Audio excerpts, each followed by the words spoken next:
예, 반갑습니다. 앞선 영상들 먼저 보시면서 어떤 생각을 하셨는지 모르겠습니다. 2019년도에 가장 핫한 이슈들이라고 볼 수는 없지만 평범한 영웅들, 우리의 이웃이지만 그들이 영웅이 되어 있는 모습들 이렇게 좀 봤는데요. 보시는 사진 같은 겁니다. 우리 지금 갑자기 이렇게 돌발 상황이 생겼을 때 사람들이 어떻게 행동하느냐. 그때 분명히 도와야 한다는 건 알지만 그러지 못하는 이유가 무엇이다? 지난 시간에 우리 얘기했습니다. 이유는 뭐다? 용기 부족입니다. 그리고 의지 부족도 있고요. 어, 이런 것들 때문에 우려 못하지만 그러나 여전히 세상에는 그렇게 용기가 부족하고 의지가 부족한 사람만 있는 것은 아니고 우리는 그 상황을 보고 빨리 도와야 되겠다라는 생각을 제일 먼저 하게 됩니다.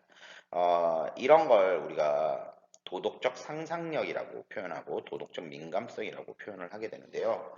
어, 이 이야기, 도덕적 상상력이나 도덕적 민감성과 관련해서 가장 먼저 얘기했던 사람을 꼽으라고 한다면, 맹자를 예로 들 수 있을 것 같습니다. 맹자 하면 여러분들 어떤 사람이라고 혹시 알고 계시나요? 맹모 삼천지교 이런 거 들어보셨습니까? 맹자의 어머니가 맹자를 공부시키기 위해서 3번 이사를 했다. 뭐 이런 이야기들도 있고요. 맹자 하면 공자, 맹자 뭐 이렇게 해갖고 그냥 재미없는 한자 많이 쓰는 사람 뭐 이렇게 생각될 수도 있을 것 같습니다. 근데 맹자는 굉장히 중요한 인물 중 하나예요. 그리고 맹자가 얘기했던 예화 중에 하나가 바로 이 도덕적 상상력과 연결이 되는데요. 맹자의 진심편에 보면 맹자가 이런 설명을 하게 됩니다. 인간이 선한 이유에 대해서 설명을 하게 되거든요.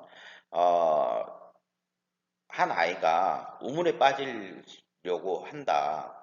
빠질지도 모르게 위험한 모습을 가지고 있다. 그때 사람들은 그 상황을 보면서 어떤 생각을 하게 되느냐라는 거예요. 여러분이라면 어떻게 하겠습니까?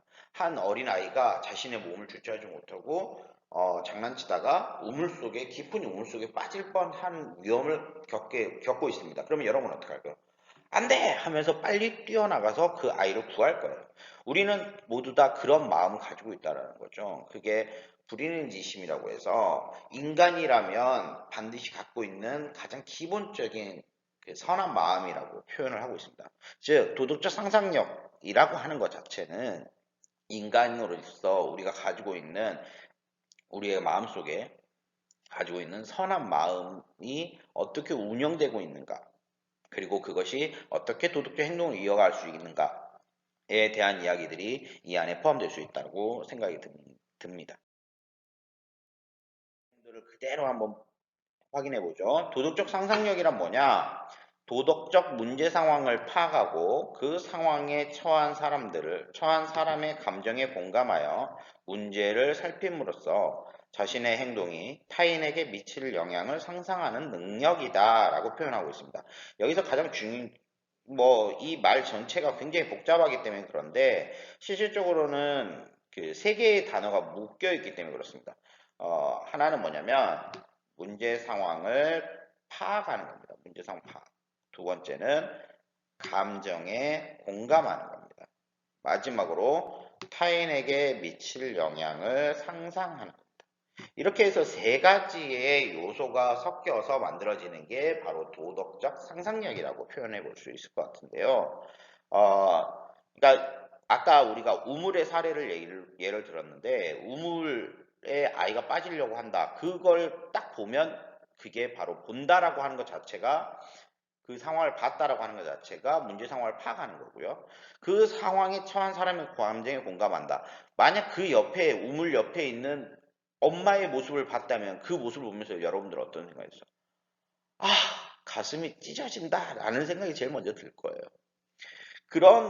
그 사람의 감정에 공감해서 내가 그 문제를 보고 내가 어떤 행동을 해야 할 때 그 타인에게 미칠 영향까지 확인해 볼 수 있습니다.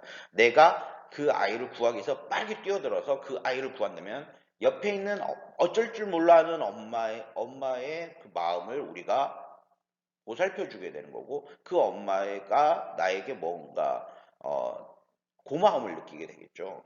그로 인해서 그 엄마도 또 새로운 그런 고마운 행동 또는 선한 행동을 해 나갈 수 있다라고 한다면 우리는 그러한 상상을 바탕으로 해서 이 빠른 프로세스의 운영을 통해서 선한 행동을 하게 된다라는 이야기입니다. 즉 도덕적 상상력이라 이렇게 보면 됩니다. 도덕적 민감성이라고 하는 것과 공감 능력 그리고 결과 예측 능력이 합쳐져서 도덕적 행동으로 이끌어 나가게 되는 것이라는 거죠. 그러니까 도덕적 상상력이란 뭐냐? 여기서 보여지는 것처럼 도덕적 민감성, 공감 능력, 결과 예측 능력 이렇게 세 가지를 우리가 이야기할 수 있습니다. 이러한 도덕적 상상력이 있고 그 상상력에 지난 시간에 배웠던 용기, 실천 의지 이런 것들이 결합만 되면 우리는 도덕적 행동으로 나아갈 수 있는 거죠. 예. 도덕적 민감성은 뭘까요? 도덕적 민감성이란 아까 이 도덕적 상상력의 세 가지 요소로 아까 보여드렸잖아요. 그 중에서 도덕적 민감성은 뭐냐? 어떤 상황에 도덕적으로 문제가 있다고 민감하게 받아들일 수 있는 능력을 전부 다 도덕적 민감성이라고 표현합니다. 그러니까 어떤 상황이 내 눈앞에 차가 뒤집어졌어요. 근데 거기엔 사람이 타고 있어요. 차에서는 곧 연기가 나오고 있습니다. 여러분들은 그걸 보면서 어떤 마음이 들까요? 어떡하지? 라는 마음이 드는 것. 그죠? 어떡하지? 아, 어떡해? 뭐야? 이 정도의 반응을 하는 것. 그게 곧 도덕적 민감성이에요. 이게 도덕적 민감성의 표현이 굉장히 어렵게 느껴질 수 있는데 사람이 어려운 상황에 누군가가 어떤 상황이 굉장히 어려운 상황에 처해 있는데 그것을 그냥 보고 아무렇지도 않게 지나쳐 버린다. 그건 도덕적 민감성이 떨어진 형태입니다. 우리 교과서에 보시면 여러분들 교과서에 그 한 사례도 있는데요. 예를 들어서 생각해 봅시다. 여러분의 친구 중에 한 명이 배가 아파서 얼굴을 찌푸리면서 그 벽을 잡고 있습니다. 여러분 중에 여러분은 근데 급한 마음에 빨리 집으로 가야 되는 상황이었어요. 집에 가서 뭐 좋은 걸 같이 보려고요. 자, 근데 그때 그 아이가 그 자리에서 계속 주저앉아 있는데 그때 여러분들은 어떤 생각을 하냐는 거죠. 그때 여러분들이 그냥 지나쳐 버린다? 아니면 그걸 좀 넘어가게 됩니까? 자, 이렇게 이때 그 아이를 보면서 어떡하지? 라고 생각을 하는 것 자체가 도덕적 민감성이에요. 근데 어떡하지? 조차 안 하고 그냥 내 할 일을 위해서 내 갈 길을 가는 것 그건 도덕적 민감성 범주로 우리가 이해해 볼 수 있을 것 같습니다. 도덕적 민감성은 인간이 갖고 있는 가장 기본적인 내용이라고 보시면 될 것 같습니다. 어, 두 번째로 공감 능력입니다. 그러니까 도덕적 민감성은 그러한 상황이 무엇이다라는 도덕적 상황을 내가 그 사진처럼 받아들이는 것이라고 본다면 공감 능력은 그 사진처럼 받아들인 그 상황에서 그 어려움을 겪고 있는 상대방의 느낌이나 생각을 내가 이해하고 공유하려고 하는 그런 능력입니다. 쉽게 생각해서 어떤 사람이 어려운 상황에 놓여 있어요. 그 어려운 상황을 놓여 있는데 그게 내 마음에 하나도 안 와닿으면 우리는 도덕적으로 행동해 나갈 수가 없습니다. 근데 그 사람이 어려운 상황에 놓여 있고 그걸 꼭 도와줘야만 한다라는 생각이 내 머릿속에 미쳤을 때 우리는 그러한 상대와의 공통된 감정을 공유함으로 인해서 도덕적 행동으로 나아갈 수 있게 된다는 거죠.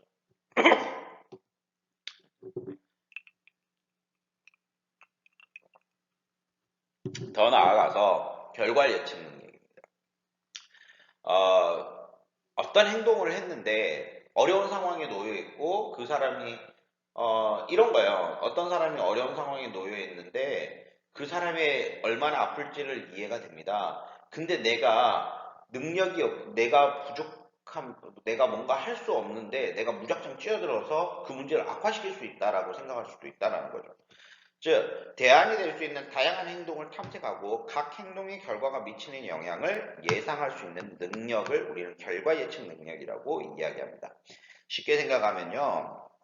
우리 이제 CPR이라고 해서 심폐소생술 공부해 보신 적 있죠? 어디서 얘기도 듣고 소방서에서 오셔서 소방관님들이 오셔서 실제로 교육받은 적도 있을 겁니다. 결과 예측 이걸 그대로 이 도주 민감성 공감 능력, 결과 예측 능력을 바탕으로 이걸 그대로 그러한 갑자기 심정지가 온 환자에게 내가 적용을 한다면 어떻게 할 수 있을까요?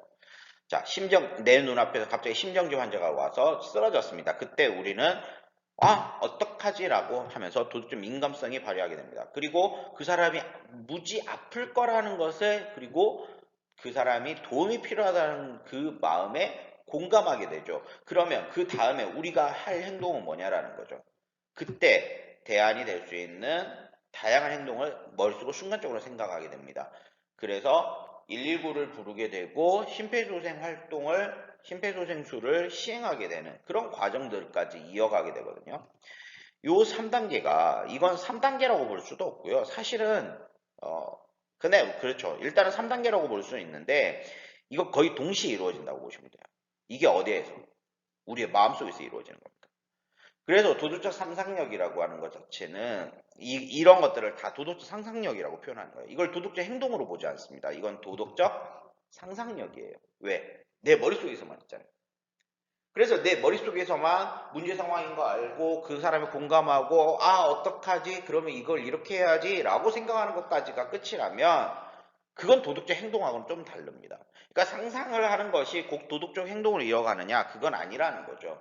그걸 위해서 전 시간에서 봤던 것처럼 용기도 필요하고 끊임없는 습관화된 실천적 의지, 실천 의지도 필요하고 그런 내용인데 우리가 왜 도덕적인 행동할 수 있느냐? 그 이유를 따졌을 때는 도덕적 상상력이 있기 때문이다라고 얘기해 볼 수 있는 겁니다. 자, 그러면 이런 도덕적 상상력 중에서 가장 중요한 포인트는 뭘까요? 도덕적 민감성일까요? 공감일까요? 아니면 결과 예측 능력일까요? 가장 중요한 포인트는 도덕적 민감성입니다. 내가 아무리 타인의 능력, 타인의 감정에 공감하고 그거에 대해서 가장 올바른 결과물을 선택하고 실천할 수 있다고 하더라도 내가 어떤 문제 상황에 돌입했을 때 그걸 내가 도덕적으로 인지하지 못하면 아무것도 할 수 없는 거예요. 즉, 사람들이 지나가면서 우리가 길거리를 지나가건 뭐 차를 타고 가건 어떤 행동이 학교에서 공부를 하건 그 상황 속에서 타인의 어떤 상황이 벌어졌을 때 그 상황을 그냥 아무 느낌 없이 받아들이면 우리는 거기서 도덕적 행동을 해나갈 수 없습니다. 거기에서 도덕적 행동으로 나아가기 위해서는 아무래도 도덕적 민감성이라고 하는 키워드가 매우 중요합니다. 그러니까 어떤 상황에 대해서 끊임없이 민감하게 바라보는 게 매우 중요한데 그걸 위해서 우리한테 필요한 겁니다. 이걸 키우기 위해서 필요한 게 뭘까? 이거에 대해서 우리가 좀 더 여러분들의 생각과 저의 생각들이 같이 어울리면 좋겠습니다. 자, 그래서 과제를 좀 잘 수행해 주셨으면 좋겠고요. 어, 우리 이제 계약을 언제 할지 모르겠는데 일단 22일 날 우리가 만나기는 한다죠. 근데 22일 날 만나는 건 둘째 치고 만약 못 만나면 어떻게 할까요? 고민도 좀 되는 것 같습니다. 일단은 그렇게 된다면 우리 이제 평가가 계속 복잡해져서 좀 저한테는 고민이 되기도 하는데요. 실질적으로 지금 제가 이렇게 수업을 계속해 나가고 있지만, 우리 이제 계약하고 나면요, 바로 영상으로 해서 영상도 한 편 좀 보고 이런 도덕적 상상력을 좀 높일 수 있는 방법에 대해서 같이 고민했으면 좋겠다는 생각도 듭니다. 어, 얼른 우리 코로나 끝내서 서로 만날 수 있기를 간절히 바라며 여기까지 오늘은 수업 마무리하고요. 두 차시인데요. 이건 1차시로 보시면 돼요. 오늘 이건 1차시로 보시면 되고요. 과제 평가까지 다 하시면 2차시로 끝낼 수 있을 것 같습니다. 고생 많으셨습니다.